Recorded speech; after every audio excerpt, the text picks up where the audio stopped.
Hey, bonjour tout le monde. Salut Mathieu. Allô Alex, ça va? Ouais, super. Bienvenue à tous qui nous rejoignent. Vous êtes, ça y est, on vient de dépasser la barre des 200 participants. On va voir où on arrive à se rendre aujourd'hui. Et puis, en forme pour vous parler de Microsoft Copilot, avec un menu quand même assez rempli aujourd'hui. Et moi, je te préviens d'avance, Mathieu, je suis Team Google à la base, donc ça veut dire que tu as 1 heure pour me convaincre. Parfait, c'est suffisant. Parfait. Je vous propose dans ce cas-là qu'on démarre petit à petit. Évidemment, n'hésitez pas à nous poser des questions dans le module de questions ou alors dans le chat. On va essayer d'être efficace pour y répondre. Je propose qu'on commence avec les présentations. Sans plus attendre, on a la chance d'être accompagné aujourd'hui par notre ami Mathieu. Allô tout le monde, enchanté. Alors Mathieu, je suis expert en transformation numérique. Je vais vous parler effectivement de Copilot. Évidemment, c'est un produit qui est assez nouveau, mais on est dans l'écosystème Microsoft depuis tout le temps. On le voyait venir avec beaucoup d'anticipation. Alors depuis que c'est en place, on a la chance de développer beaucoup d'expertise autour de ça. Alors ça me fait plaisir de pouvoir aborder ce sujet-là avec vous. Et pour ceux qui ont envie de me lancer un défi, je suis aussi expert plus à Beat Saber. Alors en VR, n'importe quand, ça va être une belle compétition. Ok, mais ça c'est le jeu vert, c'est ça? C'est le jeu de VR, ouais, qui se retrouve sur l'Oculus. Ok. Tu vas voir pendant l'heure, moi je suis quand même un vrai boomer, donc il va falloir m'expliquer des trucs cool comme ça. Et D'où le Google. pas de meilleure transition que celle-ci. Donc moi je suis un des cofondateurs du collectif Intégral, du centre de formation La Fusée, de la compagnie Genia qui se spécialise en IA. Et je fais aussi des déguisements qui sont vraiment cool. Donc c'est essentiellement ça. Voilà, on va démarrer rapidement avant de commencer. Donc, le collectif intégral, c'est depuis 2015 5 agences, à peu près 80 personnes, toutes chacune spécialisées dans un domaine du marketing.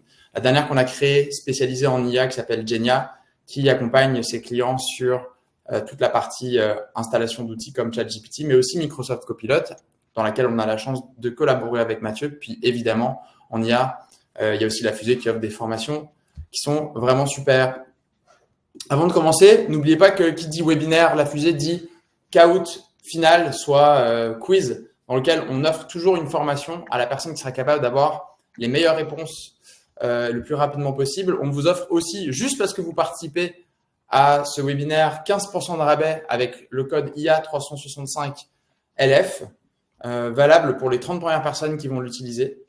Et puis, on a décidé de déjà prévoir notre prochain webinaire où on va parler d'agents cette fois-ci, que ce soit des GPT, des agents, des assistants. Comment se lancer là-dedans, parce qu'il y a plusieurs façons d'en créer, des plus simples aux plus complexes. Et donc, on va avoir l'opportunité de faire un webinaire dédié à ça. Excusez-moi, je retrouve ma souris. C'est parti. Donc, déjà, on va commencer par faire une très courte intro à l'IA, parce que vous avez probablement tous des niveaux différents dans la salle. Puis après, on parlera plus précisément de Copilot, notamment des techniques de Ninja apparemment. Sur l'IA, certains d'entre vous l'ont peut-être déjà vu, cette diapositive, mais nous, on en définit 3 principaux types. Donc, je ne dis pas que ce sera une question du caout, mais ce sera peut-être une question du caout. La première, c'est descriptive. Donc, en gros l'IA d'il y a 10 ans où l'idée c'était de prendre des grands volumes de données et d'être capable d'en extraire des informations de façon plus rapide. C'est encore quelque chose où des outils comme ChatGPT peuvent être très pertinents. Ensuite, il y a eu l'IA prédictive qui était là, non seulement je vais me contenter de décrire quelque chose, mais en plus de ça, je vais essayer de définir une tendance, par exemple. Et puis, il y a 1 an et demi, 2 ans maintenant, avec l'arrivée d'outils comme ChatGPT, on a commencé à parler d'IA prescriptive ou aussi appelée IA générative par moment. Et donc là, l'idée, c'est pas juste je vais analyser des données et je vais être capable de produire une réponse ou alors une prédiction, mais je vais être capable de créer du nouveau contenu. Ça peut être du contenu texte, ça peut être du contenu visuel. Et donc aujourd'hui, Microsoft 365 Copilot ou de toute façon Copilot en général, on verra qu'il y a plein de différentes sortes, c'est de l'IA générative. Donc des champs d'application de l'IA générative, il y en a énormément. On en parle beaucoup dans le monde du marketing avec tout ce qui est rédaction, tout ce qui est aussi production de visuels avec des outils comme Midjourney ou comme Runway pour des montages vidéo. On en parle aussi au niveau de tout ce qui est reconnaissance vocale, jeux vidéo. Bref, le champ des applications est très, très, très large. La raison pour laquelle ça se développe, c'est que ça nous fait beaucoup gagner en productivité. Et on estime que l'IA générative, c'est 35 à 70% de productivité en plus à attendre au cours des prochaines années. Voilà, les principales fonctions, c'est évidemment le marketing, mais aussi par exemple les TI, avec des outils comme GitHub Copilot qui permettent aux développeurs d'aller plus vite dans leurs tâches, en RH, où par exemple, on peut utiliser de l'IA pour trier des CV. Donc, il y a énormément de différentes façons d'appliquer l'IA générative. C'est pas que une augmentation de quantité de choses qu'on peut faire ou de vitesse d'exécution. C'est aussi une façon de faire les choses de façon plus qualitative. Donc, là c'est une analyse qui a été faite par, je crois que c'est le Boston Consulting Group, sur différents groupes auxquels ils ont donné parfois un outil comme ChatGPT et auxquels ils n'ont pas donné cet outil. Puis on s'est rendu compte que les groupes qui avaient l'outil, certes, ils faisaient plus de tâches, ils étaient plus rapides, mais surtout, à la fin, leur produit, leur rendu était plus qualitatif parce que plus exhaustif, parce que plus profond. Et donc, ça, c'est hyper important. Et c'est notamment le cas pour les personnes qui vont être plus juniors dans les équipes dans lesquelles vous travaillez. Ça permet de vraiment réduire le gap de compétences pour des personnes qui arrivent sur le marché du travail, d'avoir des outils comme ça dans leurs mains. Ça ne veut pas dire que c'est pas utile pour les personnes qui sont plus seniors, mais l'utilité, elle est encore décuplée plus la personne est junior. Je pense que, Mathieu, ce serait intéressant peut-être que toi, tu nous parles d'un endroit où l'IA t'a permis de gagner en qualité, si tu avais un exemple concret. Oui, absolument, puis j'en parle de toute façon par la suite, mais on a un système qui nous permet de coacher les gens dans la rédaction des tâches. Fait que dans le fond, quand il y a une tâche qui est envoyée, on demande à ChatGPT de la comparer avec un modèle. Ça devrait être une vraie tâche, puis on donne un score à la tâche qui a été rédigée, puis la personne va immédiatement faire une rétroaction. J'ai pas eu, par rapport au modèle, j'ai pas eu une bonne note, alors peut-être que je peux donner plus de détails. Fait qu'assez rapidement, on peut gagner en qualité et en rapidité. Merci Mathieu. Vous le savez, l'IA pose également de nombreux enjeux et c'est le cas aussi pour Copilot. Donc, que ce soit de confidentialité de vie privée, de fiabilité, parce que ces modèles-là sont entraînés sur des données qui sont pas toujours connues et qui sont humaines et donc qui ont des biais et qui causent des hallucinations. Il y a aussi des sujets de cybersécurité. Alors, c'est vrai que quand on utilise des solutions robustes comme Microsoft, on est moins en danger de ça, mais il y a toujours un danger. Il y a aussi un impact social, environnemental. Puis après, qui dit modèles qui se sont entraînés sur des données humaines et précédemment établies, dit aussi sujet de propriété intellectuelle. Donc, on va essayer d'aborder au cours de cette présentation ces sujets, mais il faut savoir que quand on parle d'intelligence artificielle, il faut toujours le faire avec quand même un peu d'attention à ces enjeux-là.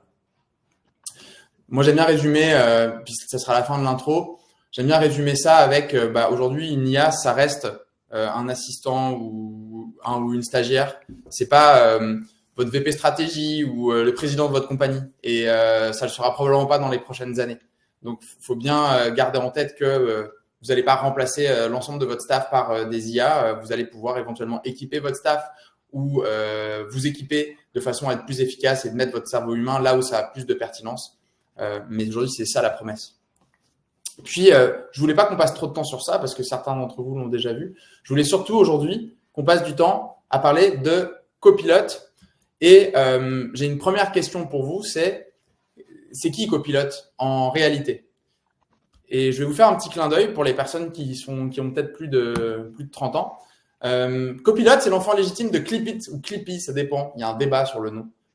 C'est l'ancêtre des assistants de Microsoft qui est né en 1995 et qui, malheureusement, à l'âge de 12 ans, nous a quittés en 2007. Est-ce que certains d'entre vous se rappellent de Clipit ou de Clippy? On va voir dans le chat, mais j'ai l'impression que oui. Bon, voilà. Donc, the worst. Quelqu'un qui a dit the worst. Okay. Apparemment, Clippy a fait peur à beaucoup d'entre vous. Toi, tu t'en rappelles, Mathieu? Oui, absolument. Il n'était pas très utile, mais il était là, il était partout.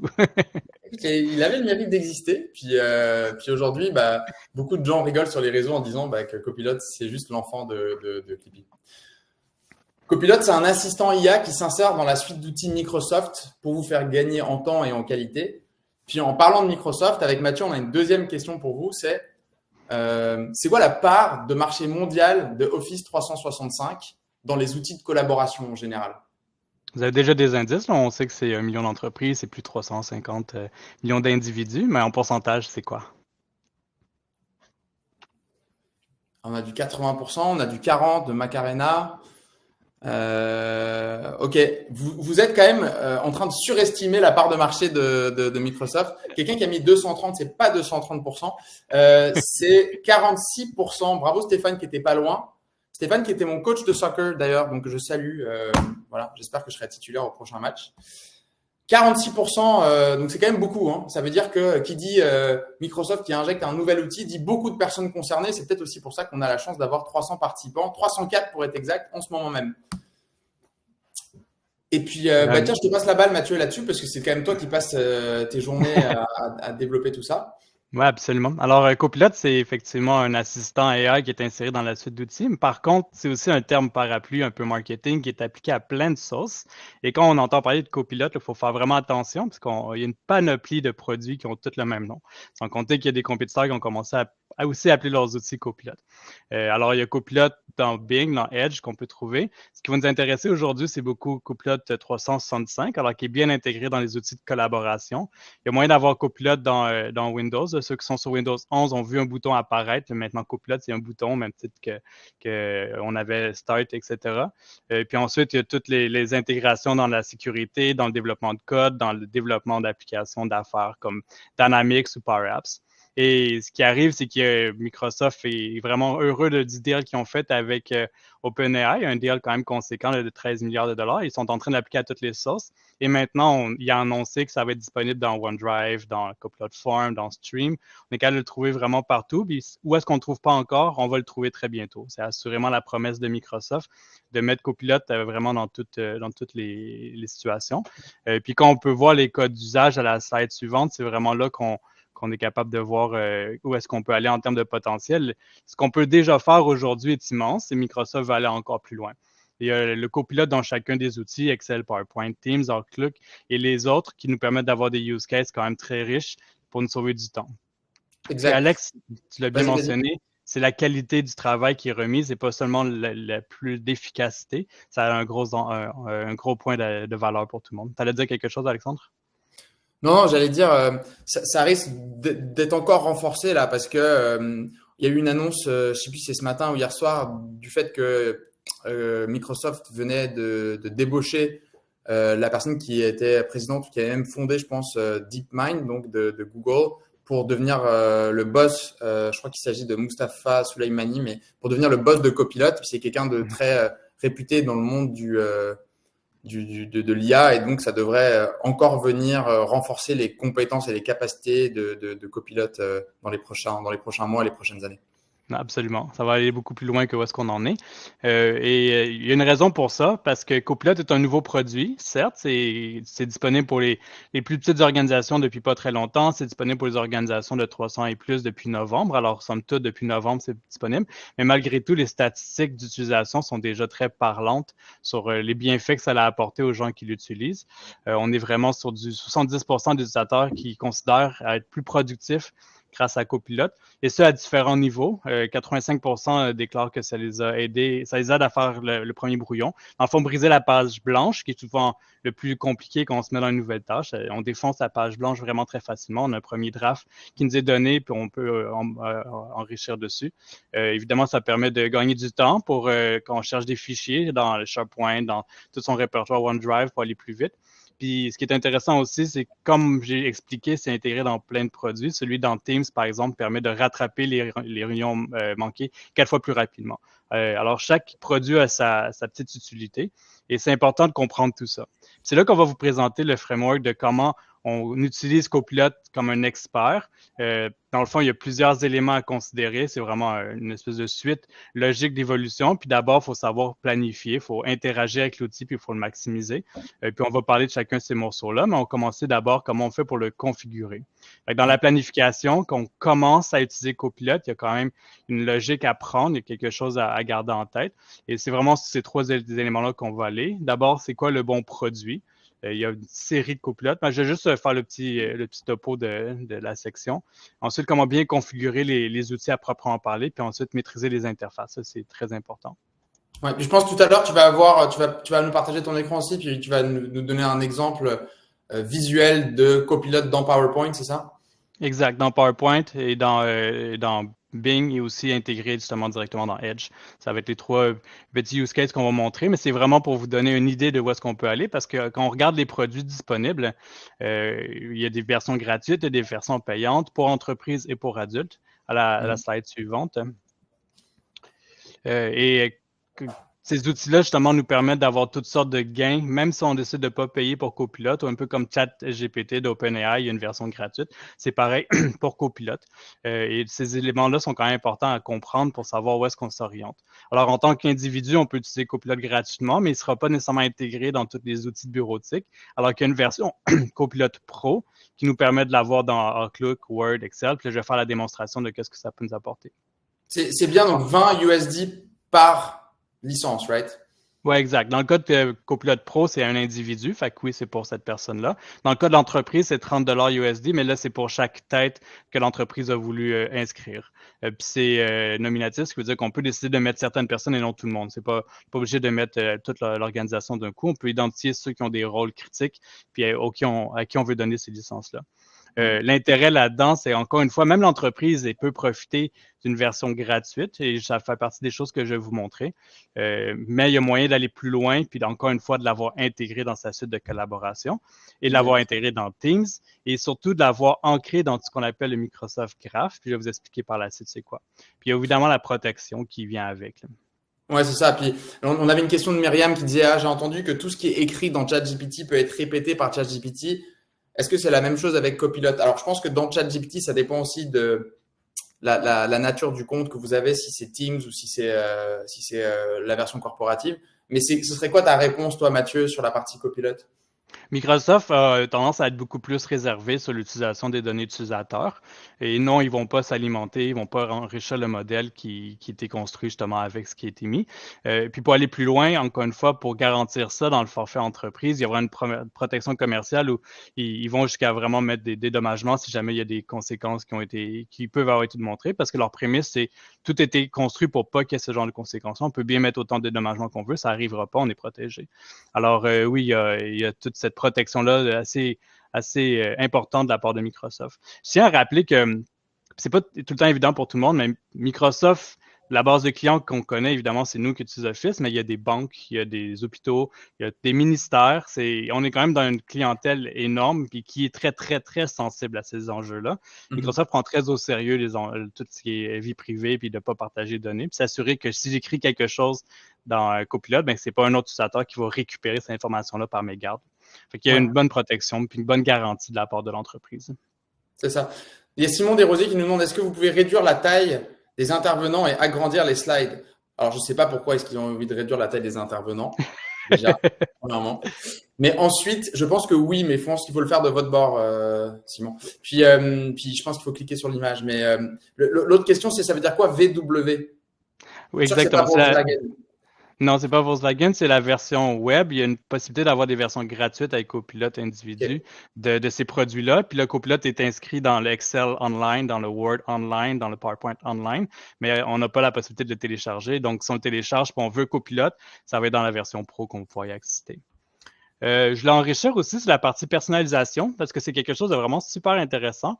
C'est pour construire des chats GPT. Non, c'est juste la dernière. Oui, exact. C'est juste pour construire des. Tu as été un peu trop vite, Alexandre. Excuse-moi, désolé. Il n'y a pas de problème. C'est juste pour construire justement des chats GPT qui sont adaptés à un contexte qui nous est propre.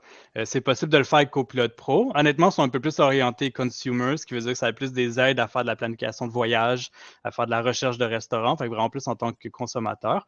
Mais quand on est en entreprise, on est capable d'aller chercher des copilotes qui sont adaptés à notre besoin puis qui vont s'alimenter sur notre SharePoint. Un exemple qui pourrait être là-dedans, c'est je vais faire un copilote qui va être dédié à répondre à mes questions RH. Toutes mes politiques d'assurance, c'est quoi les vacances, c'est quoi les politiques de remboursement. En utilisant ces sous-produits-là, on va être capable d'avoir quelque chose de dédié qui n'est pas très générique comme le serait un copilote un peu plus classique. Puis comme on parlait tantôt, c'est important de comprendre les divers outils. Et c'est assez évident qu'on est dedans. La Microsoft ne se gêne pas du tout à mettre le bouton copilote dans tous les sens. Et on peut le voir justement dans tous les produits. La prochaine slide, Alex. Je ne sais pas si tu veux que je prenne le contrôle. Est-ce que je peux prendre le contrôle? Non, c'est compliqué. Je sais que ce serait mieux si c'était une IA qui le faisait, mais, Ouais, mais là, il va falloir que t'es coincé avec moi. c'est bon, ben, je te ferai petit signe. Alors, on peut voir que c'est dans toutes les interfaces, justement, et ça va continuer à être peuplé. L'idée, c'est que ça se veut très intuitif où est-ce que je consomme mon AI. Je n'ai pas à chercher dans tous les sens. Ça va vraiment aux endroits où est-ce que j'ai besoin. Puis là, on peut voir des exemples où est-ce que je trouve dans PowerPoint, dans Word, dans Excel, dans Outlook, finalement dans Teams, et on peut le retrouver à d'autres endroits encore, et on va pouvoir en discuter. Mais quand on dit justement la prochaine slide, savoir à quoi utiliser les modèles, c'est important. Puis là, on parle de ChatGPT. La raison pour laquelle on le nomme, puis juste pour que ce soit bien clair, c'est que Copilot, c'est un assistant, mais derrière, il s'alimente du modèle de langage ChatGPT. Comme on a parlé, il y a eu un accord entre OpenAI et Microsoft. Et donc, c'est le même AI derrière qui alimente les deux. Puis, une des choses qu'il faut savoir, c'est que c'est un engin de langage. Et donc, par exemple, si on veut faire des mathématiques poussées, il va avoir de la difficulté parce qu'il va vraiment donner des réponses probables en fonction de ce qu'il a vu dans la littérature. La raison pour laquelle il sait que 2 plus 2 égale 4, c'est pas parce qu'il y a une fine compréhension des mathématiques, c'est parce qu'il a vu dans tous les textes qu'il a ingérés que 2 plus 2, la réponse la plus probable était 4. Et dans ce cas-là, comme la plupart des humains, j'imagine, il y a de la difficulté à faire sa priorisation d'opérations. Fait qu'il nous donne une réponse qui n'est pas la bonne parce que les parenthèses, le multiplicateur, la division, tout ça, dans quel sens ça va. Ben, il a ingéré trop de texte avec les erreurs que tout le monde fait. Fait qu'il y a de la difficulté. Ceci dit, ça améliore beaucoup. Fait que c'est le résultat actuel. Ça peut évoluer dans le temps, là, c'est sûr. Là. Ensuite, il y a plusieurs façons de travailler, comme j'expliquais, il y a des sous-outils qui sont donnés.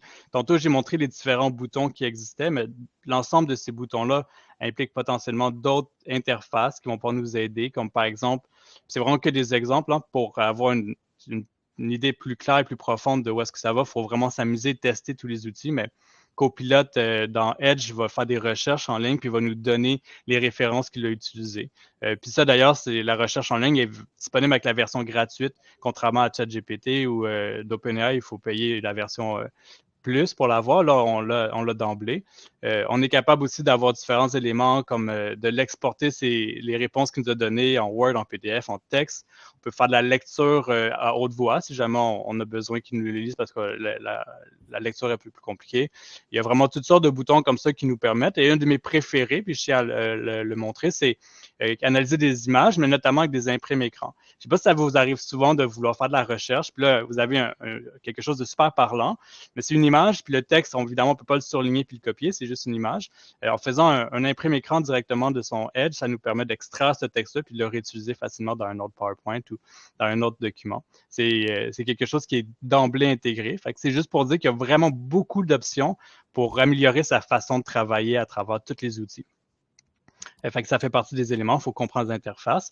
Et là, je ne veux pas vous endormir avec une architecture de solution qui peut se retrouver assez complexe, mais je pense que c'est important de comprendre certaines limites par rapport à Microsoft 365 et Copilot intégré dedans. Alors, encore une fois, sans vouloir rentrer dedans, ce qu'on peut voir, c'est que le modèle de langage est dans ce qu'on appelle le Microsoft Service Boundaries, ce qui veut dire que c'est pas appelé à l'extérieur, c'est pas envoyé dans des serveurs qui appartiennent pas à Microsoft de faire l'ingestion de toutes les prompts, de toutes les requêtes qui ont été faites. Tout est analysé au sein de votre environnement, c'est pas du tout partagé à l'extérieur. Puis pour ce qui est des entreprises, on a accès à ce que j'appelais le graph. Dans le fond, regardez les points 2, 3 et et 5. Là où Microsoft va appeler à travers Copilot tous les emails, les fichiers, les meetings, les chats, les calendriers, tous les contacts que vous avez pour pouvoir donner une réponse plus contextualisée. C'est quelque chose qui est vraiment chouette, mais c'est aussi quelque chose qui est risqué parce que Microsoft Copilot va faire un appel générique là, pour avoir ces fichiers-là, puis il va vous donner tout ce que vous avez accès. Par contre, c'est possible qu'en tant qu'organisation, votre sécurité n'est pas assez fine et que vous avez accès sans savoir à des documents que vous ne devriez pas. Même Copilot, il ne sait pas, il va juste vous donner accès à tout. Ce qui veut dire qu'en tant qu'organisation, qu'on rentre dans un projet de vouloir mettre Copilot, on a quelques devoirs de conformité à faire avant pour dire, est-ce que je donne un exemple, mon SharePoint RH dans lequel j'ai potentiellement les salaires, j'ai potentiellement les assurances sociales, les numéros d'assurance sociale de tout le monde. Est-ce qu'il est bien protégé? La réponse est souvent oui, mais ça vaut la peine de juste se poser la question avant de lancer parce qu'on a mieux s'en rendre compte en prévention plutôt qu'un utilisateur arrive en disant comment ça, ma collègue fait 35% de plus que moi. Fait qu'évidemment, on veut gérer ce genre de situation-là. C'est bien d'avoir accès à tout ça. Ça permet de faire des réponses très contextualisées, mais des fois un petit peu trop si on ne s'est pas préparé. Fait qu'encore une fois, le but, c'est pas de vous ennuyer avec une architecture, c'est de vous montrer, si on comprend ça, au moins en tant qu'organisation, on peut se préparer à travailler dans ce sens-là. Moi, j'ajouterais aussi que sur les clients sur lesquels on travaille actuellement, il n'est jamais question de tout d'un coup donner une licence à 100% des personnes de l'équipe. Je pense que c'est toujours à recommander de commencer avec une équipe plus restreinte pour identifier où il peut y avoir justement des risques potentiels ou des bugs, de façon à ce que si ça intervient, genre le mauvais document qui est disponible pour la mauvaise personne, par exemple, ça puisse être limité comme impact, on va dire. Oui, exact. Avec des utilisateurs sensibles dont leur rôle, c'est de relever ça plutôt que d'en profiter. 100%, puis c'est sûr que quand on parle de l'outil à proprement parler, on parle moins de la méthode d'implémentation, mais il y en a une, puis de se faire accompagner, ça peut être utile si on ne sait pas exactement dans quel sens où aller. Une fois qu'on a planifié ça et qu'on est un peu plus prêt, on a commencé à former les gens, mais là maintenant, on peut comprendre un peu plus comment interagir avec l'outil, comment avoir de la bonne collaboration. La première chose que je veux discuter sur la slide suivante, c'est un prompt. Là, j'aime bien prendre un pas de recul parce que souvent, on se rend compte que c'est pas tout le monde qui connaît le concept de prompt, c'est normal. Alors, tout le monde n'a pas eu la chance de jouer avec ChatGPT et d'OpenAI de façon aussi extensive. Mais un prompt, c'est ma requête. Je pose une question à l'AI et je m'attends à avoir une réponse. C'est aussi une série de requêtes parce que ChatGPT est quand même considéré comme un chat. Puis l'idée, c'est qu'il m'a donné une réponse. Maintenant, je peux enrichir sa prochaine réponse en me donnant plus de contexte, des meilleures instructions. Fait que quand on parle d'un prompt, c'est vraiment l'art d'écrire des requêtes dont l'AI va être capable de nous donner une réponse pertinente et contextualisée à ce qu'on veut. Quand on parle d'hallucination, souvent, c'est que nos requêtes étaient trop vagues, alors il est parti d'un sens. Puis, évidemment, sa logique probabiliste était valide, mais en donnant les bonnes requêtes, on limite beaucoup ce risque-là. C'est vrai dans ChatGPT, mais c'est vrai dans tous les endroits où on peut consommer ce modèle-là et donc tous les outils copilotes. Puis voilà, c'est pour ça qu'il y a quand même des instructions à faire autour de ça. Au-delà de ça, comme on peut interagir avec l'outil, je parlais de différentes interfaces. Il y a aussi une application mobile de Copilot qui va permettre d'utiliser facilement sur son téléphone les fonctionnalités, qui va être différente si on a le forfait. C'est gratuit, pareil, pour ceux qui n'ont pas le forfait pro ou entreprise, mais qui va avoir certaines fonctionnalités supplémentaires quand on est dans pro ou entreprise.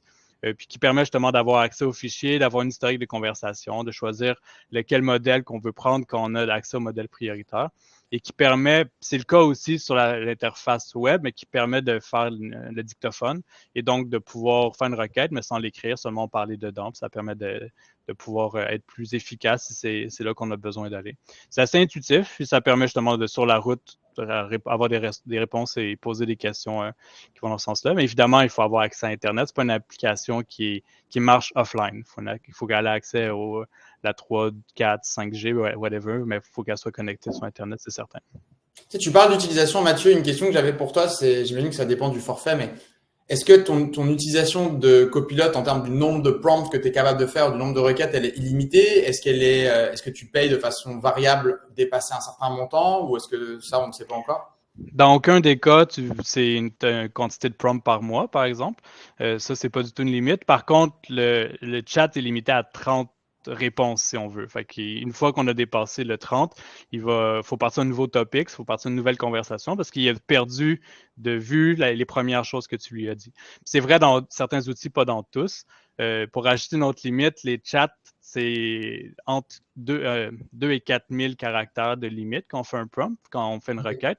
Mais c'est pas vrai dans Bloc-Notes où c'est à 18 000. Fait qu'encore une fois, dépendamment de notre utilisation puis qu'est-ce qu'on veut en faire, bien connaître les interfaces va vraiment nous dire, ben là, j'ai besoin de faire un gros code. Je suis en train de faire un site, j'ai besoin de générer du code. Je vais donner un exemple de ce que j'ai besoin de faire. C'est beaucoup plus que 4000 caractères. Il y a un endroit pour le faire. Il faut savoir c'est où, sinon on va penser que Copilot ne nous permet pas de le faire. Ce qui n'est pas nécessairement vrai. Ok, je vais juste prendre un moment pour rebondir sur quelques questions. Donc, il y a Myriam qui demande, est-ce qu'il y a un guide de commande comme dans Midjourney où tu peux définir la taille de l'image, le style de l'image, etc. Est-ce que ça existe, ça, dans Copilot? Il y a en ligne, je ne me souviens plus du URL exact, mais Copilot Lab, qui nous donne justement une librairie de prompts à faire, puis qui contextualise à chacune des applications. Alors, il va recommander des prompts spéciaux pour Word, des prompts qui sont adaptés à PowerPoint. Il est en développement, pour être honnête, assez nouveau. Quand on regarde ce qu'il y a dedans, ça peut inspirer, mais ce n'est pas très, très évolué, contrairement à d'autres éléments. Après, il existe aussi des endroits où on peut avoir des librairies de prompts, puis c'est souvent des souscriptions payantes ou des services tiers qui vont être aussi valides dans Copilot parce qu'on parle encore une fois du même outil que ChatGPT, c'est le même langage derrière. Alors, c'est souvent transférable qu'on a ces librairies-là vers Copilot. Ouais. Puis j'en profite pour dire qu'avec Jenny, on en a une belle. Donc, si ça vous intéresse, il faut contacter Maël qui se balade quelque part dans le chat. On a une question de Michel qui dit, si j'ai M365, je n'ai pas vraiment besoin de payer pour ChatGPT 4 s'il est inclus dans Copilot. Ça, c'est une question que beaucoup de gens se posent. Est-ce que toi, tu as un avis sur la question, Mathieu? C'est des produits quand même concurrents. Il n'y a pas beaucoup d'endroits où ils se overlappent, tant qu'à moi. Alors, c'est quand même une concurrence directe. La réponse serait probablement, il faudrait se poser la question si vous avez des use cases très précis dont vous pensez que ChatGPT peut répondre et pas Copilot, mais on n'en a pas trouvé des tonnes jusqu'à présent. C'est assez du 1 pour 1 en termes de fonctionnalité. Fait que je pense que ça peut vous permettre d'économiser sur le ChatGPT si vous voulez utiliser Copilot. Je suis assez d'accord. Ensuite, je vais juste reprendre un petit peu les questions de moi quelques instants. Si on ne voit pas l'outil Copilot dans nos applications Word, Excel et PowerPoint, est-ce que c'est parce qu'on doit le réinstaller ou updater l'outil? Ça dépend de pourquoi. Là. Évidemment, il y a quand on parle de la planification, ça l'aide de le faire. La seule chose que je sais, c'est que si on est sur Mac, il faut aller dans les options puis updater les licences. Puis là, ça va nous redonner, puis fermer l'application puis la rouvrir. À date, quand on était sur des Windows, c'était intégré. Évidemment, il fallait que l'application ait été fermée au moins une fois, mais quand on la rouvrait la prochaine fois, les icônes apparaissaient. Alors, c'est peut-être dans les cas de Mac, c'est la seule fois où j'ai vu des problèmes où les applications n'étaient pas encore disponibles et on ne savait pas pourquoi, mais il fallait updater les licences manuellement. Okay. Super, merci pour tes réponses. Je propose qu'on avance dans la présentation, puis à la fin, on fera un moment sur les questions qui sont restantes. Oui, bien sûr. Je voulais vous montrer une petite démo ici. Fait que dans le fond, ce qui est intéressant, un des cas évidemment d'utilisation de Copilot, c'est comment analyser des documents. On s'entend que ça fait partie des choses qu'on a pas mal tous besoin au quotidien. Puis j'expliquais tantôt avec l'imprime écran, c'est un peu là que ça peut aller aussi. Alors, je vais juste partager rapidement mon écran. Je partage un écran entier. Je vais partager mon deuxième. Parfait. Il fallait que vous avez vu l'exemple en imprime écran, mais je vais reprendre le même. Dans le fond, Copilot, ici, je suis dans un Copilot qui est intégré à Edge, avec évidemment, vous n'auriez pas exactement la même expérience si vous étiez dans d'autres browsers.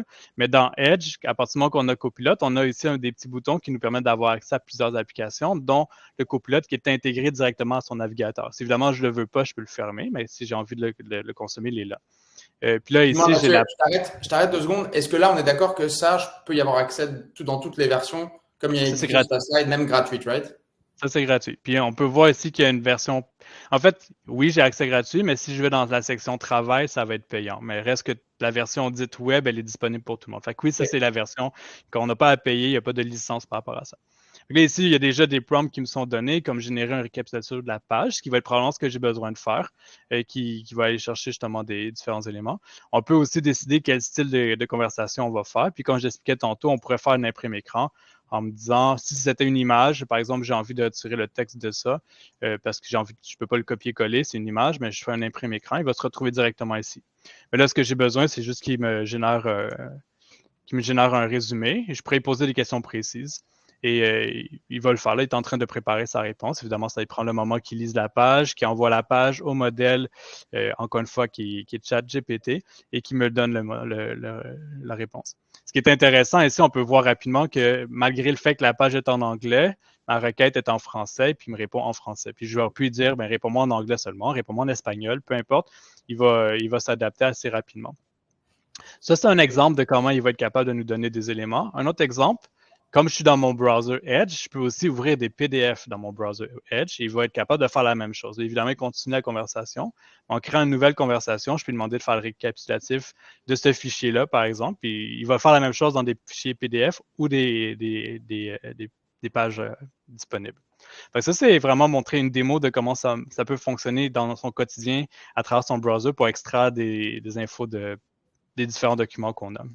Bon, désolé, il y a des personnes qui ne voient pas le partage d'écran, je ne sais pas pourquoi. Ah, Un truc qui est sûr, en revanche, c'est que vous allez avoir accès à la rediffusion, donc vous allez pouvoir voir à ce moment-là.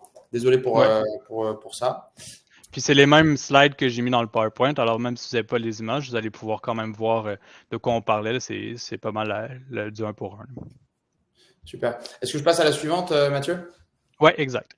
Puis on a répondu un peu tantôt, mais une autre bonne approche, une fois qu'on a compris les différentes solutions à utiliser, est-ce que je suis dans mon mobile, est-ce que je suis dans mon browser, est-ce que j'utilise ça dans PowerPoint, est-ce que je le fais dans mon Word cette fois-ci, c'est construire sa librairie de prompt. Encore une fois, les requêtes que je demandais. Et il existe des librairies, puis encore une fois, Génie en offre une, qui sont déjà toutes montées, puis qui nous permettent d'aller beaucoup plus loin. Parce que là, ce que j'ai demandé, la petite requête, fais-moi un résumé de la page, c'est un petit prompt, ça va me donner un résultat acceptable, mais l'idée avec ChatGPT, c'est qu'on peut aller beaucoup plus loin, puis il demandait d'intervenir comme un agent ou comme un persona spécifique, puis il va me ramener les réponses en conséquence. Si je vais aussi loin dans mon utilisation, mais garder en réserve tous ces prompts-là, c'est très utile pour plus tard, pour m'assurer que si j'ai fait quelque chose qui est un succès, j'ai créé un blog qui répond à mon positionnement, qui répond à où est-ce que l'entreprise veut aller. Je veux garder ce prompt-là parce que je veux répéter ce succès-là une prochaine fois. Alors, ça fait Ça, partie des bonnes pratiques. Vas-y, Alex. Ouais, en parlant de prompt, tu sais, sur ChatGPT, il y a un truc qu'on appelle les instructions personnalisées qui Mhm. permettent de, entre guillemets, briefer l'outil à qui on est, la façon dont on veut interagir avec, etc. Est-ce qu'il y a une logique similaire dans Copilot ou est-ce que ça n'a rien à voir? Il y a les copilotes, puis c'est là qu'on va venir sur comment se tenir à jour. Il y a les copilotes GPT qui sont en train d'apparaître, mais qui ne sont Mhm. pas disponibles pour qu'on puisse, en tant qu'individu, les adapter à soi, mais ça fait partie du roadmap. Alors, Ok, peut-être que demain, ça va être annoncé, peut-être que la semaine prochaine, ça va vraiment vite. Ça se peut que ça arrive que dans un an aussi, c'est une réalité. Mais c'est sûr que ça fait partie du roadmap de Microsoft de permettre d'avoir la même fonctionnalité. cool. Ben voilà, fait qu'une fois une fois qu'on sait comment on a bien planifié nos choses, on a bien configuré notre environnement et chacun de nos outils, une fois qu'on sait interagir et collaborer, ben, on peut aller plus loin. Comment on fait pour aller beaucoup plus loin avec les différents outils? Ben, il faut savoir l'utiliser. Puis la première façon de le faire, si on regarde la page suivante, c'est de connaître les différentes fonctionnalités qui existent dans chacun des produits. Puis là, je le répète, je l'ai dit tantôt, mais j'aime bien le répéter. Chaque copilote dans chacun des outils est assez indépendant. Alors, ils ne sont pas tous au même niveau. Puis là, je veux quand même gérer les attentes. Ceux qui veulent utiliser Copilot dans Excel, par exemple, il est considéré en preview, ce qui veut dire qu'il n'est pas nécessairement stampé comme prêt à la grande utilisation. Et donc, tu vois, la maturité de chacun des produits peut évoluer. Fait qu'avec les tests, on sait où est-ce qu'on peut aller. Mais ça ne m'empêchera pas de vous faire une démonstration quand même. Puis là, malheureusement, ceux qui n'ont pas de partage d'écran, j'aimerais savoir comment le faire différemment, mais je pense pas que je vais pouvoir faire grand-chose. Alors, je vais vous présenter PowerPoint. On voulait, dans les chats, Alexandre, je pense qu'on voulait s'amuser puis demander à ceux qui participaient si vous voulez me donner un sujet de présentation que Copilote pourrait me construire en quelques minutes. Ouais, Rapidement, je pense que j'en ai. on fait appel à votre créativité légendaire, là. Le chat des webinaires La Fusée. Ouais, exact. Donnez-moi vraiment une ligne ou deux, un sujet de présentation que vous voulez qu'on me construise. Puis, Alexandre, tu pourras me la partager dans le chat, j'imagine. Ok, En là, fait, on a des choses très niches, mais on a tellement d'idées que j'arrive pas à lire. Ok, on va prendre une présentation ouais, sur Ok, bah, je suis désolé, je suis fan de soccer, donc il faudrait que tu nous fasses une présentation sur le Real Madrid. j'allais prendre la même, étrangement. Pourtant, je suis pas si fan de soccer, mais on va aller pareil dans ce sens-là. Alors, Les chances que les Canadiens fassent les séries. Ça, on n'est pas obligé de faire une présentation, Robin, c'est zéro. Ça serait comme une grosse présentation avec zéro. euh, fait qu'évidemment, ça lui prend un certain temps. Encore une fois, il doit ingérer ce que j'ai dit, puis il va s'alimenter dans ce cas-là. Pardon, juste récupérer. Euh, on voit pas la bonne chose. Il est en train de faire le travail pour comprendre justement jusqu'où il doit, quelle sorte d'éléments ils doivent rentrer. Puis là, il va me présenter justement la présentation une fois qu'elle est générée. Le Voilà. but, c'est, je vous rappelle, de casser la page blanche. Ce qui veut dire que ça ne sera pas un résultat final, puis au contraire, il ne va pas se baser sur beaucoup de gabarits pour pouvoir le faire, mais au moins, ça donne une espèce d'idée. Et puis, Ouais. vous Puis donnez là, jusqu'où entre ça nous, va. hein, t'as fait un prompt vraiment de base, donc on s'entend que si tu avais voulu prendre le temps, tu aurais fait ça probablement différemment. Oui, absolument. J'aurais pu dire réfère-toi au template générique, etc. Et Ouais. puis ça veut juste vous montrer où est-ce que ça va. Puis quelque chose qui est intéressant, c'est que ça va même nous donner dans les notes des détails qu'on pourrait rajouter sur des slides qui n'ont peut-être pas autant, mais ça va aller un peu plus loin pour nous dire où est-ce qu'on en est. Puis si jamais j'ai besoin de l'enrichir, je pourrais dire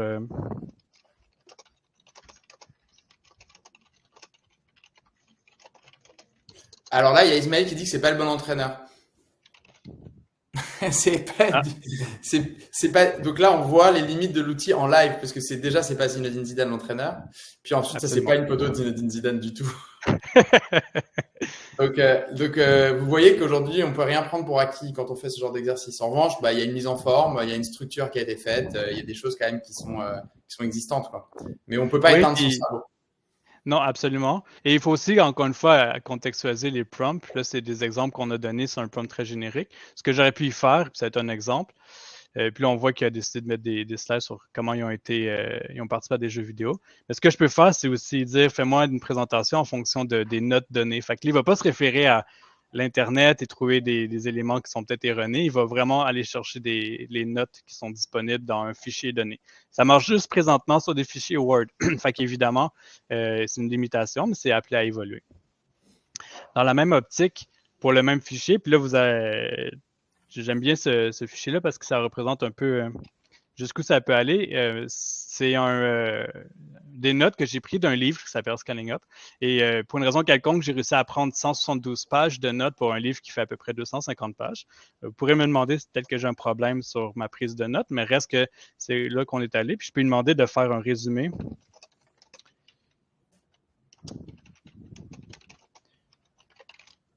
d'un document qui est assez conséquent, qui n'est pas un petit document de quelques pages. Il va être capable de prendre du énorme contexte et me donner justement tous les éléments qui vont autour de ça.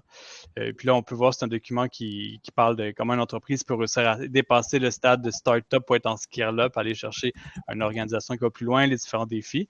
Puis là, je pose des questions, puis il va aller jusqu'à vous dire que c'est moi qui ai surligné les notes. Je peux poser des questions très précises à travers ce document-là, qui encore une fois est 172 pages.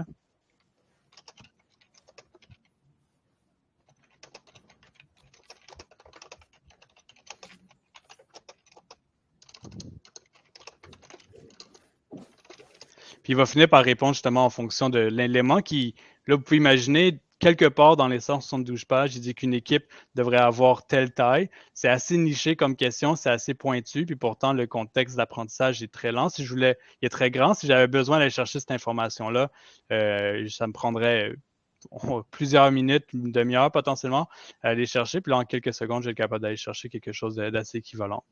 Là, il me dit qu'il y a pas qu'il y a plusieurs éléments qui vont le donner, mais je pourrais commencer à prompter pour aller chercher un peu plus loin les informations. Ouais, super intéressant. Juste, je vais revenir sur le. Ici, parfait. Pardon, le chat avait bloqué. Moi, je vais juste reprendre quelques questions là parce qu'il y a des questions très pertinentes qui sont en train d'être posées. Ouais. Une des questions qui a été posée, c'est est-ce que tu sais, le travail que tu as fait sur PowerPoint là, est-ce que c'était la version payante que tu utilisais à ce moment-là? Oui, oui. Comme j'expliquais, tout ce qui est dans la suite bureautique, que ce soit Copilot Pro, puis là, c'est marqué justement dans le coin, là, vous le voyez, le coin en haut à droite, c'est disponible dans les versions payantes. Fait que tout ce qui est l'utilisation dans la bureautique, il y a certaines limites à ce qu'on peut faire gratuitement. En fait, on ne peut pas le faire dans la version gratuite. Il faut aller dans la version payante. Fait que, absolument. Puis une question qui revient un petit peu avec Joanie et Mélissa, c'est tiens, est-ce que je suis capable de l'adapter aux couleurs de mon entreprise? Si j'ai briefé ou que je lui ai demandé d'utiliser tel ou tel template, j'imagine que tu peux appeler un template par exemple, où il y a des façons de faire. Ben, c'est sûr que là, je suis parti d'une page blanche qui était elle-même pas formatée. Si je passe d'un PowerPoint qui a déjà tous les gabarits de l'entreprise, il va l'utiliser. Par contre, ça se peut que des fois, il s'en éloigne un peu puis qu'il y a du retravail. On le répète, c'est comme si vous demandiez à votre stagiaire de le faire. Votre stagiaire va s'inspirer de votre modèle d'entreprise, mais il va faire des erreurs parce que ça reste un stagiaire. Faut Exact. garder ça en tête qu'on va le faire. Fait qu'on relie systématiquement ce qui a été fait.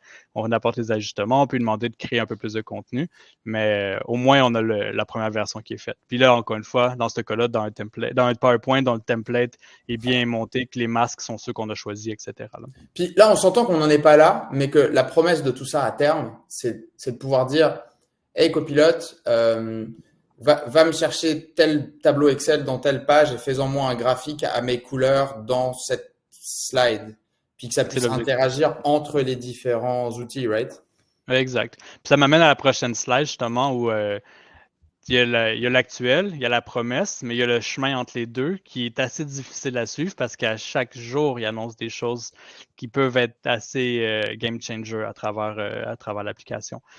Par exemple, j'ai découvert ce matin qu'on pouvait maintenant joindre mettre des pièces jointes dans la version gratuite de Bing, alors que ce n'était pas nécessairement le cas, ne serait-ce que hier. Puis à chaque fois que j'ouvre l'interface, parce que je le connais bien, je détecte qu'il y a des nouveaux boutons qui apparaissent.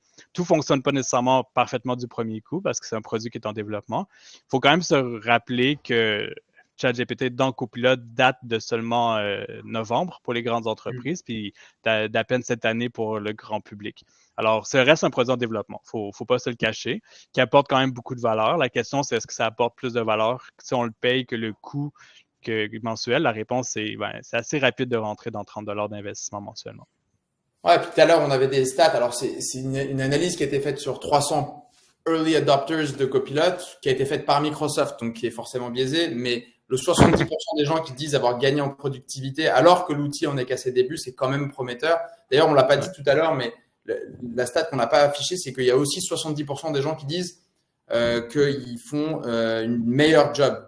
Puis en fait, on peut facilement se rendre compte que si j'ai une présentation PowerPoint à faire, le fait d'avoir une V1 en quelques clics, au lieu de devoir passer, je sais pas moi, 1 heure à créer la V1 pour ensuite allumer son cerveau, pour ensuite commencer à l'améliorer, bah, ça nous fait quand même gagner un temps. Donc la question, c'est comment est-ce que j'utilise ce temps par la suite et comment est-ce que justement je mets mon cerveau humain là où il a plus de valeur plutôt que en allant chercher l'info, etc.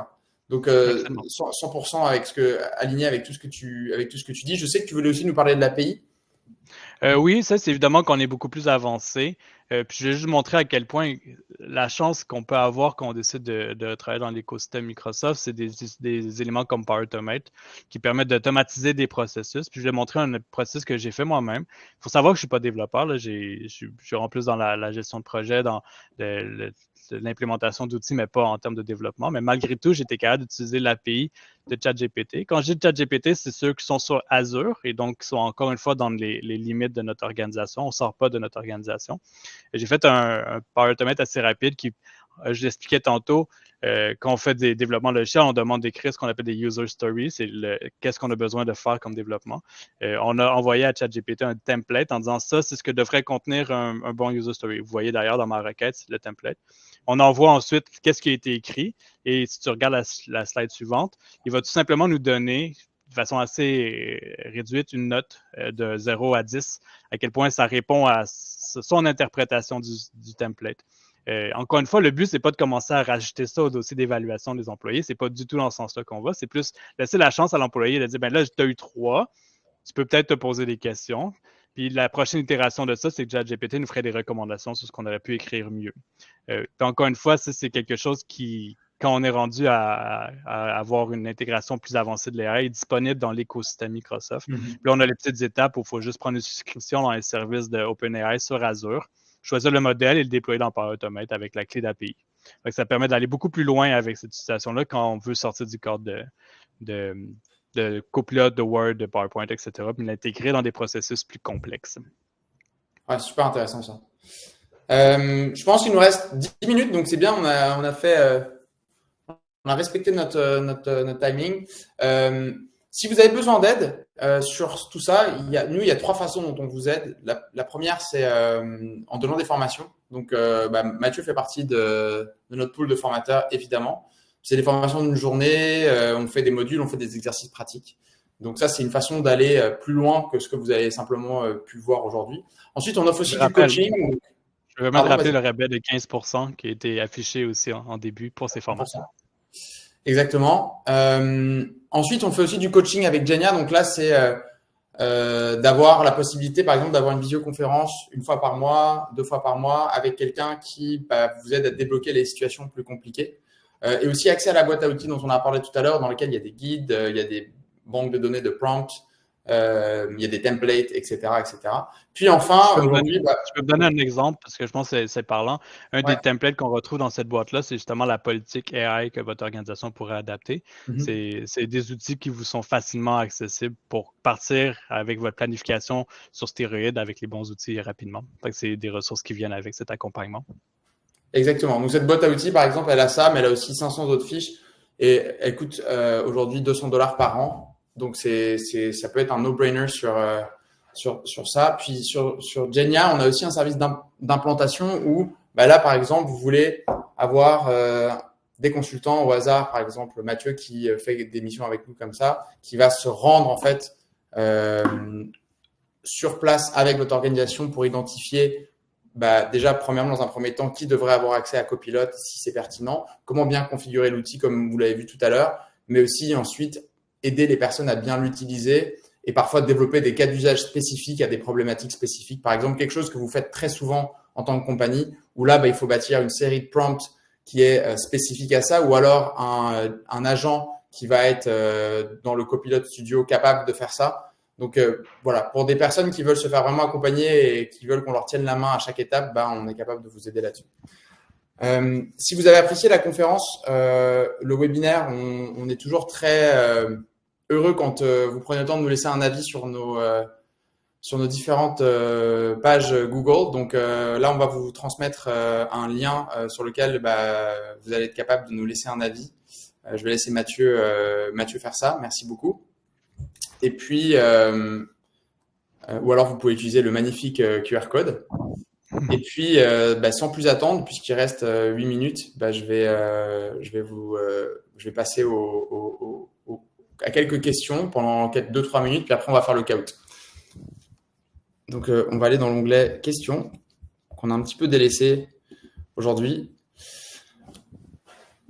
Alors, on a une question de Jean-Luc qui dit, lors d'une requête, est-ce que Copilot prend toujours l'open graph de l'organisation ou il fait comme dans les GPTs, il faut lui fournir une liste de documents à traiter? Ça dépend, encore une fois, quand j'expliquais tantôt, chaque copilote va être structuré différemment. Par exemple, si je demande dans Teams, fais-moi la liste de tous les meetings que j'ai avec mon boss la semaine dernière et catégorise-les-moi en sujets. Et j'ai pas besoin de dire meetings par meetings pour le faire. Il va juste récupérer tout puis il va le prendre. Dans Word, il ne va pas nécessairement par défaut aller chercher les meetings parce qu'il ne s'entend pas à avoir ce style de demande-là. Fait que ça dépend de chacun des copilotes, ça se teste, puis ça évolue, mais Microsoft va essayer de le monter pour que ça soit le plus pertinent par défaut. Ok, merci. On a une question de Hugo qui dit, pourrait-on demander à Copilot dans PowerPoint de créer une présentation se référant à la documentation interne de l'entreprise qui serait sur SharePoint, par exemple? Exactement, si c'est des fichiers Word dans les médias. Il faut référer à un fichier Word, puis il va l'ingérer, puis il va le faire. Le roadmap, c'est de prendre plus que ça, mais présentement, il va trouver tous les fichiers Word qui sont dans l'organisation, tu pointes celui que tu veux, puis il va pouvoir monter une présentation en fonction de ça.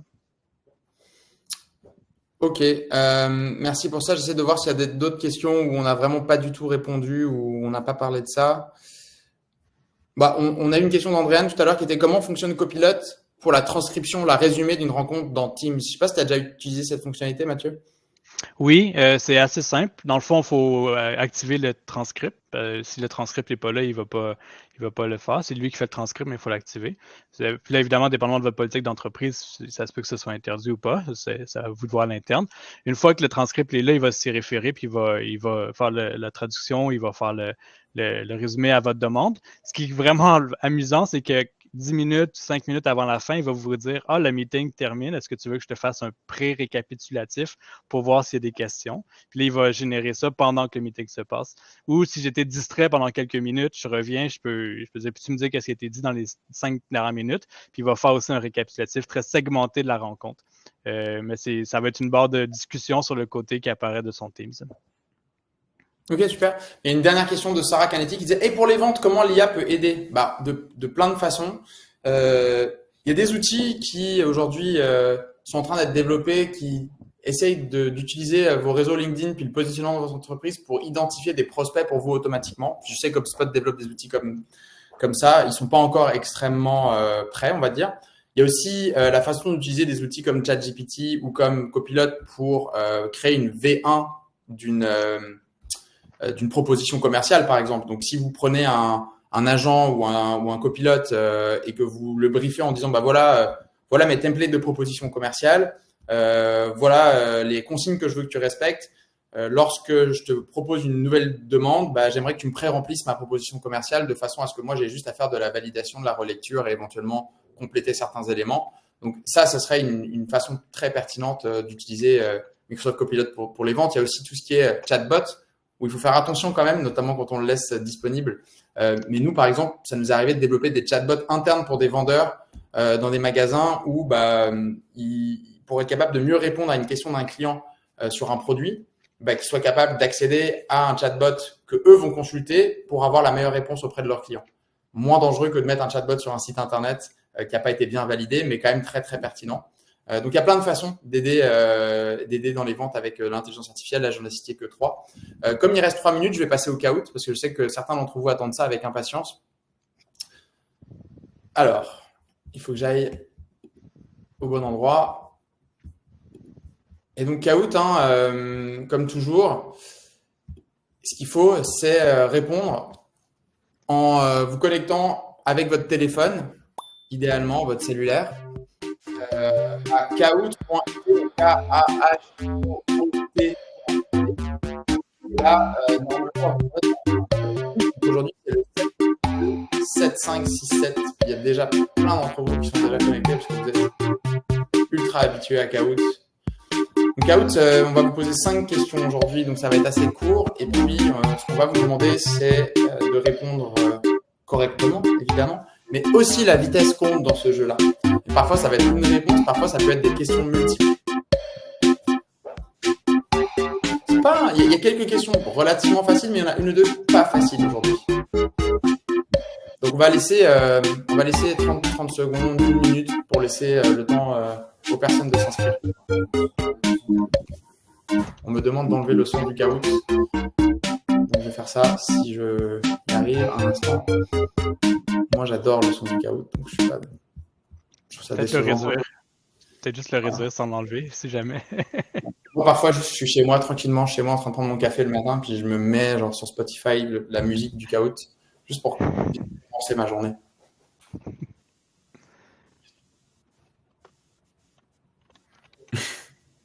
C'est triste, hein?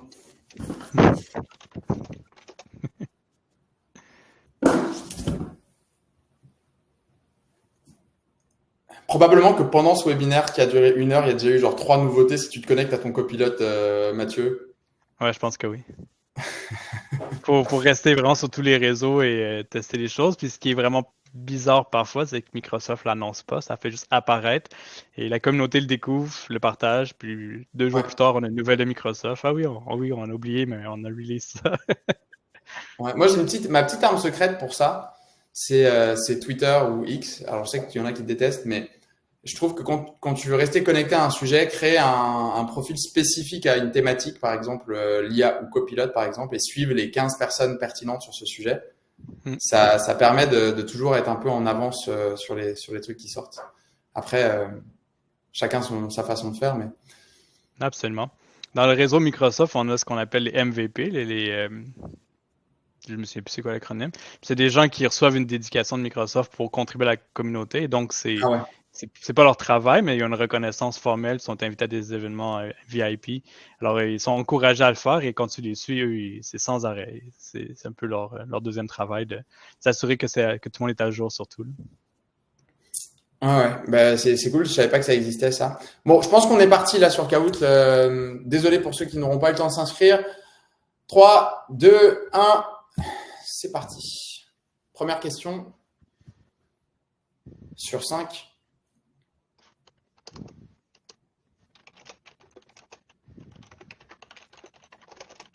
Top. Quels sont les 3 types d'intelligence artificielle? Descriptive, générative, expansive, bête, intelligente, brillante, inventive, créative, exclusive, descriptive, prédictive, générative.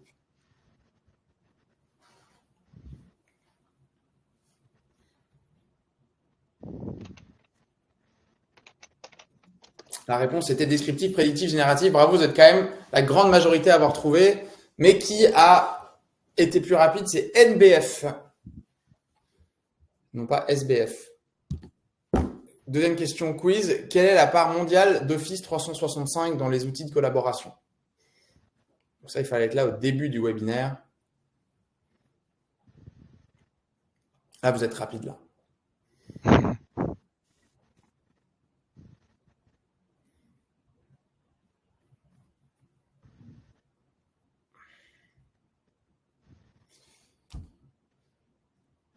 Il s'agissait bien de 46%. Bravo, vous êtes la grande majorité à avoir trouvé. Est-ce que NBF est resté devant? Oui, on a quelqu'un qui est très très rapide sur la gâchette. Et puis après, il y a Julie Hi, qui est deuxième, Steph Den troisième. On avance avec la troisième question. Est-ce que Zidane est le coach du Real? Non, c'est pas vrai. Vrai ou faux, Copilot utilise le modèle de langage de Google Gemini? Gemini, probablement. Gemini ou Gemini? Je pense que c'est à sa guise. C'est comme GIF ou GIF. Mais c'est ce que j'allais dire.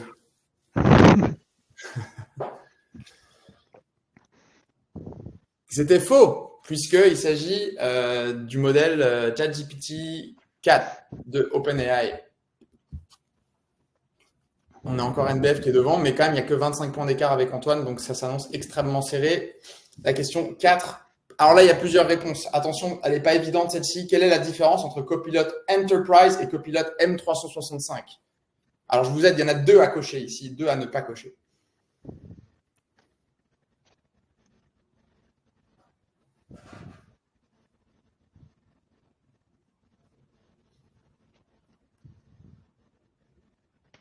Ah, elle est plus dure celle-là.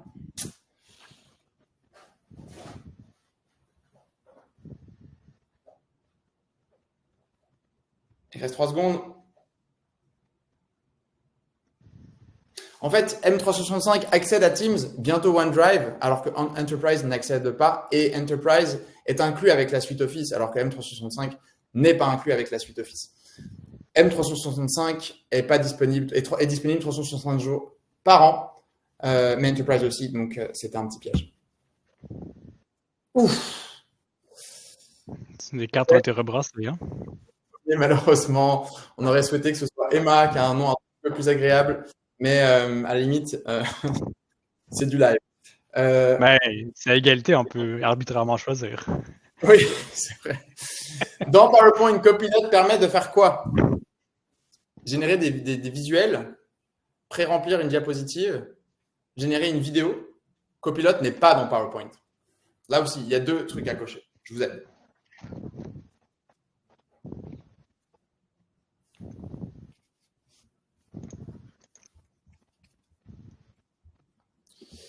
Eh bien, la réponse était générer des visuels et pré-remplir une diapositive. Il n'y a pas encore la fonctionnalité vidéo, même si avec Sora, on imagine que ce sera le cas. Donc là, on va avoir accès aux résultats. Et donc, au podium, et donc sur la 3e marche du podium, nous avons Caroline qui fait l'entrée fracassante dans le top 3. Numéro 2. Ah, je te pète. Ouais. C'est Antoine qui gagne. Bravo Antoine, avec un merveilleux petit avatar, avec un beau bonnet orange. Donc voilà Antoine, tu pourras suivre la formation de ton choix, évidemment, au hasard celle de copilote qui pourrait t'intéresser. Donc, je propose que on se laisse là-dessus, les amis. Ça a été quand même très agréable de passer ce moment. Merci beaucoup encore une fois, Mathieu, pour tout le temps que tu as passé avec nous, puis tes lumières. T'en connais un rayon. Et puis, j'espère qu'on aura l'occasion d'en refaire. Oui, merci pour toi, pour l'animation, puis bonne journée tout le monde. Salut. Bye tout le monde.